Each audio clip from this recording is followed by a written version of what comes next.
আরে মা কি করে এই এখন ভাত খাও, বাজে কয়টা রাত? তোমার তো তোমার তো খাওয়ার কোনো ইয়া নাই, ঠিক ঠিকানা নাই। রাতের ভাত সকালে, সকালের ভাত রাত্রে, দুপুরের ভাত খায় রাত্রে, কোনো টাইম টেবিল নেই। আর খাবার সময় কি একটা অবস্থা দেখেন, খাবার সময় এই কি নিজ চালাই সেই কার্টন দেখ।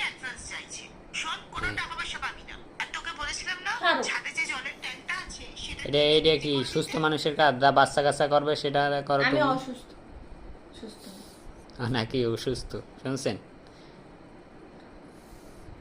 আর খাইতে ভাত দাও। ভাত খায় না, ভাত নালা দেয় কিভাবে দেখুন।